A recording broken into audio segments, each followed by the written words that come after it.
Ladies and gentlemen, boys and girls, children of all ages, welcome to Dale and Derm play Destiny beta public event on the moon. Yeah, we're on the moon! Moonshot! It's beautiful. It's so nice up here. We joined in for the public event for they asked everybody to take part in this, didn't they? Yes, between 9 p.m. and 11 p.m. on Greenwich Mean Time. No one calls it anymore but us traditionalists over here in the red corner. It's true. I mean, they actually did give us the GMT time for it, which was nice of them because I was really concerned with the fact they were going to be given just CST. Yeah. So anyway, they wanted us to join in and as many people to play as possible. They were trying to, I think, crash the servers after they've added more and more into it just to keep the, make sure as many people can play it as possible so it's ready for actual launch time. Yeah, no, I think we didn't have any problems with connection issues. I mean, I was having connection issues, but that's because my internet sucks. But I mean, otherwise, we didn't have any problems while we were there.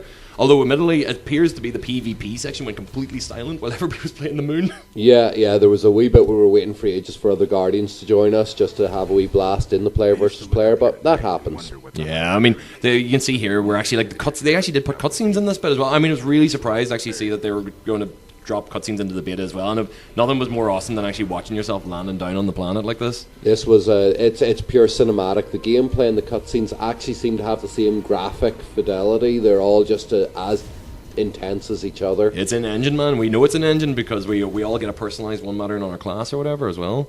It looks fantastic. I mean, we start off this video that we're running. Actually, this is a combination of me, you, and a third player in a fire team's video. Yeah. But mostly this intro bit is you recording. Your stuff on the Elgato looks fantastic. Yeah, I have to say I've quite liked it. You have to be careful when you start the recording to make sure everything's picking up at the right rate. But as long as it does, it nails it. Yeah, man. I mean, it's just one of those things where I noticed whenever I was checking from my footage to your footage. For a start, yours is actually a higher quality because I was using the in console recording, yeah, and you're recording through an external. Yeah, and you can see where there's a bit of a transition here between our two videos because we were looking at to see what the quality was between them, and mine's actually shot in 720p while yours is actually shot in 12. It's the full HD experience, which is lovely. Now when it hits YouTube, it's going to drop a little just because YouTube. Yeah, but one thing we noticed in this game, they've decided to give the moon the same gravity effect as Earth, which irked me a little. I've played a lot of Kerbal Space Program. If it doesn't have the same mass, doesn't have the same gravity. We'll blame the Traveller, man. That was our excuse whenever we were sitting looking at it. The Traveller is the reason why we have equal gravity in all locations. Damn Traveller, I'm starting to feel a sympathy for the darkness. Well, because the Traveller is actually just going around messing with physics? Yeah. Unless I can mess with physics, it shouldn't be allowed to. Hey, you don't know what our high-level powers are going to be whenever we actually get into the full game. Oh, yeah, like I'm level 8 and I'm also already a killing machine. What knows what happens next? That's the thing, we call it that is the level cap for the beta, level 8. But whenever we did this mission, we actually did get we got gear that was actually higher than our beta cap level. Yeah, we were starting to pick up level 9, level 10 weapons and armor. Now we ended up dismantling them for additional, Glimmer and stuff to buy like ships and whatnot, but delicious ships. Ah, yes. I mean, that's a lot of that stuff with using the Glimmer. I've been saving up since we started playing the game, and I've just anytime an upgrade comes up, I'm going I've got way too much money. Oh, here we go. We're actually in our first little bit of a battle. Yeah. Of course, it's we have to keep on blaming Dinklage for bringing us bad guys all the time. Every time he does something, Fallen arrive. Pretty much. I mean, he essentially brings power to things, and that's it. I mean, add power, people get pissed off. Well, it is a classic sci-fi problem. I'm turning on the lights. Ah, alien. we were perfectly fine because we didn't know it was there beforehand. We walked straight past them. So yeah, quite frankly, I've been loving the gunplay in this game. Now, I have a tendency of picking the wrong rifle for the wrong enemy, but it's just so much fun and so satisfying to actually be able to shoot things that move in a reasonably intelligent way. All the pew-pew in this is actually, I mean, I'm not a first-person shooter fan. To me, this feels comfortable. Like, I don't get frustrated with it as much as I would if I was playing like a Halo or playing Titanfall even. Yeah, I've been playing Wolfenstein on my own channel, and I have to say, this is easier. It's not easier as in the enemies aren't easier, because the enemies work better. It's less, we're just going to throw hundreds of guys at you, opposed to the enemies who are there are going to move. Yeah, I did notice. I mean, the enemies do have a personality type in the same way whenever you're fighting each one of them. I mean, dregs do do a lot of peeky-boo kind of stuff behind walls. Captains will run at you if they think they can take you down. That's kind of frightening, to be honest. Yeah, it is. It is. It's the one, especially earlier on with the hive. The wraiths, they'll just charge you. Oh yeah. Hundreds of them at a time. Oh, thralls. No, thralls. You think? I mean, thralls. Yeah, thralls. Yeah. Yeah. Thinking of a different sci-fi thing. No, you'd be thinking fantasy or sci-fi. That's the reason why we got this overlap between them all as well. See, I remember whenever it was the E3 launch in 2000. The sniper pop. The guy jumped in front of you I'm whenever going to shoot that servitor or the drag. So it was back at E3 2013. They demoed this and Elder Scrolls Online in the same sort of PS4 reveal stuff. Yeah. And I was excited for both. And then I started hearing about the Elder Scrolls and I've watched gameplays for the PC, and it seems to be bugged, like badly bugged. It doesn't have. I mean, a lot of people were saying that it doesn't have weight. It doesn't have actually heaviness to it. See, we were just saying about the captains. That was a bum rush like that. You had to come up and save my ass because the captain just went, nope, I don't like you running straight at me. Yeah. But that's a big problem with Elder Scrolls. A lot of people said you didn't have the weight of your hits. You could pass through objects. You can't even pass through teammates in this game. They block your way. Yeah. Because there's a bit where I'm sitting there running beside you, not making any progress. No, stuck against the wall.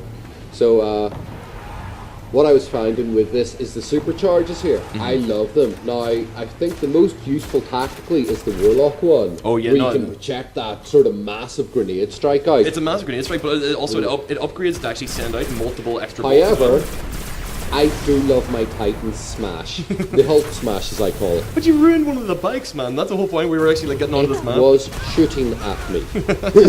Yeah, that's the thing. I noticed it and I was standing right next to the bike and I was going, oh, I'm going to jump on this. And it blew up because you had smashed it.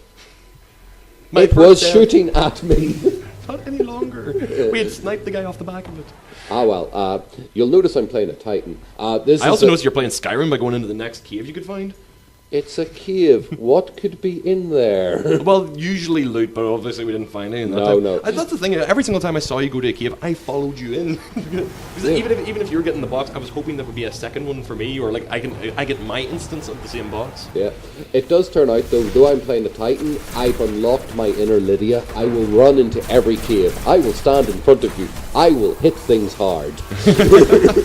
Your inner Lydia is going to show out. Well, I mean, you've been essentially you're tanking and spanking for most of the actual level as well for us. I have to say, I've always wanted to be a sniper character, but my instinct goes tank. Yeah, you want big to punch gun, things close. Punch things. Yeah. Could I have shot that? But could I have right crossed it? It matters. Which one's faster? I mean, especially with that gun as well, because I love the fusion rifles, the special fusions, but they do have that like little delay before they shoot. Yeah, it reminds me a lot of the Spartan laser from Halo 3 and onwards, like. And well, I think we just left you behind there without one of the pikes. Sorry. No, actually, I think I'm in one of the pikes, and you're in the other one. We left our third player, our human cameraman, left behind. Per man. Yeah. So we're doing this as a commentary track over this, and we did get the audio for the full version as well, which will be an alternate version of this. So this is our director's commentary of the gameplay. We really should probably focus on it rather than actually our general loves and dislikes of actually Destiny or other FPSs. Well, I've found these bikes fun in fighting AI, but in the player versus player, I just become the world's biggest target.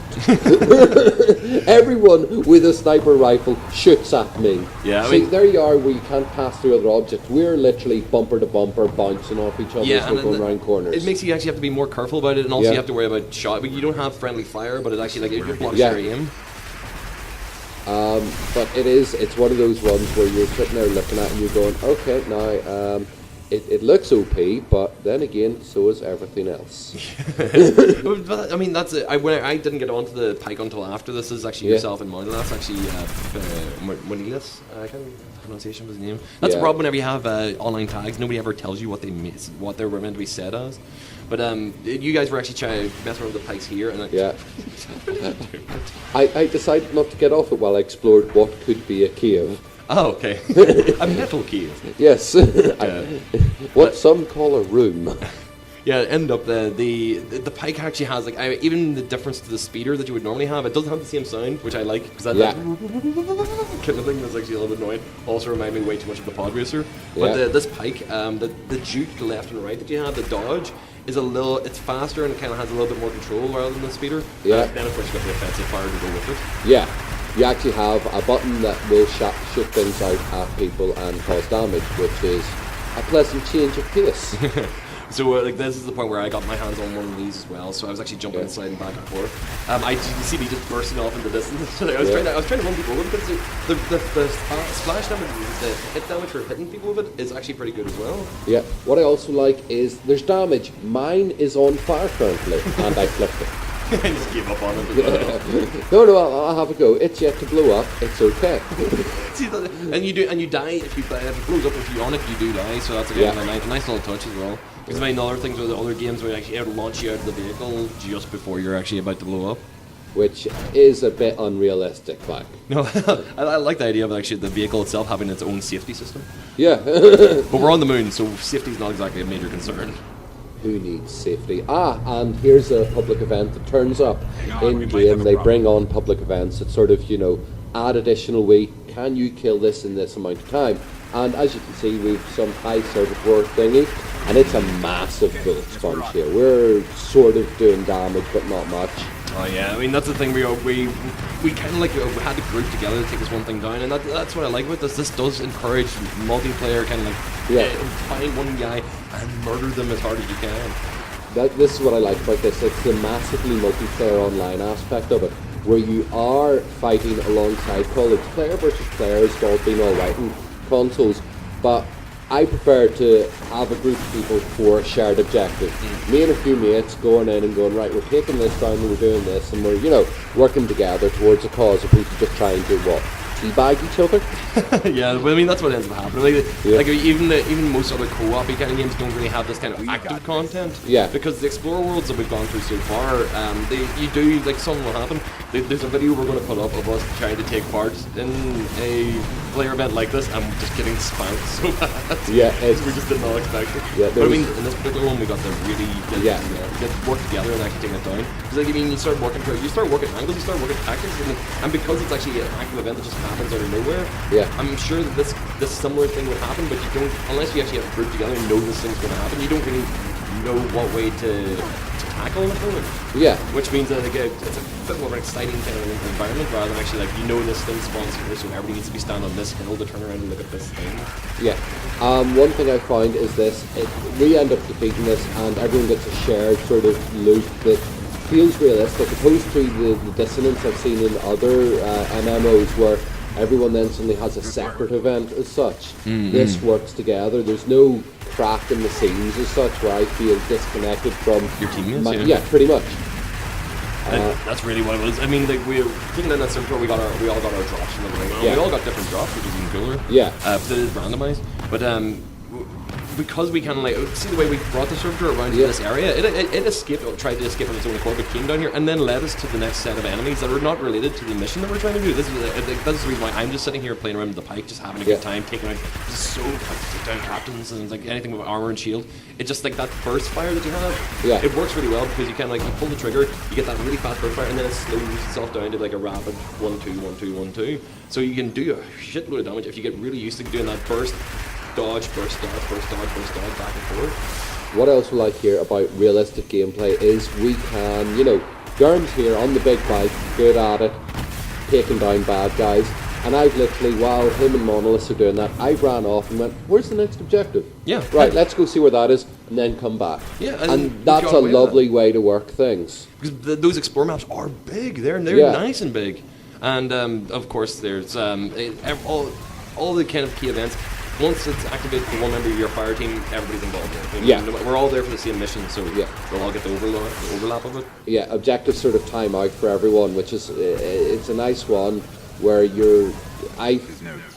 about to hit the next objective. You can hear Monsieur Dinklage giving us the next bit of speech. Did you like that though? I mean, this is partly because we're actually using like loop over of both our footage. It makes Dinklage sound so much more epic in this. Beautiful echo effect. Yeah, because that's the thing. Where people were commenting about his delivery of lines and like whether or not he was like that committed to what he was doing. But no, when you just add more Dinklage to Dinklage and Dinklage doubled is actually pretty good.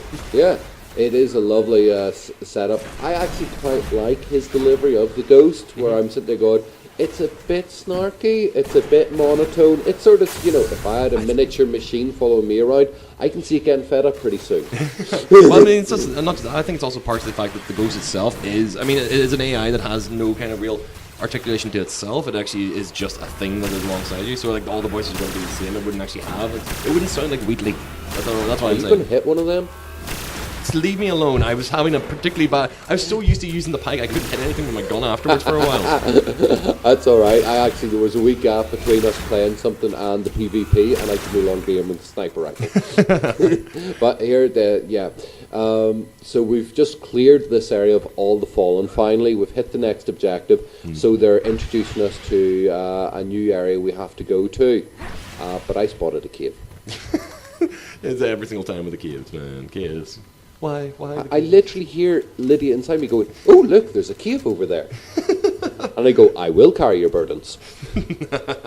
Well, there's no burdens to be found, sadly. In Alas, yeah, they haven't auto-spawned the loot chests into any of the caves yet in the moon map. I think part of it actually is because the same way, like whenever you looked at the previous maps on the Earth map, like those crates, like they weren't really on the beaten path. This was like, those caves were very much, they look more like respawn points rather than actually like loot points. Ah, right, okay. So that's right. This is where we actually get in. We're getting into this wee section here. As you can see, that's us as we each pass the checkpoint. Yeah. Thank you. We sort of spawn in again as such, and that ties us into this map area. I did not like this bit. Yeah. Like, just like, you guys are just sitting looking at it and I'm going like, no. Where's the objective? No. I've noticed you letting us run towards the objective by ourselves. Yeah. That was kind of you. Can you see it? It has a big ass door with massive chains on it. I do not want to be standing in front of this. It's telling me to stand in front of it, so I will go over, stand with the biggest weapon I have, and point at it. Well, let me activate the objective then. It appears to be my role to stand in front of big things that want to shoot us. Well, yeah, you're tightening it up. This is actually this was frustrating whenever we were putting this footage together. This is awesome. I like this. I like the fact this cutscene is, but you can see the way we've kind of set it up. Hopefully, the opacity should give both characters equal weight. Yeah, you can see that these cutscenes they are built around each character, but they are almost identical shot to shot, like. Yeah. See there, we've got the overlap between Derm's Warlock and my Titan. I like being red. Here's a question. Did you notice this girl the first time? Whenever, like, in the opening cutscene? Yeah, whenever you first play the game and your ship flies off from Russia. The hunter up in the corner. I want to know more. I reckon you end up with an unlockable NPC or some type of thing, because she keeps showing up.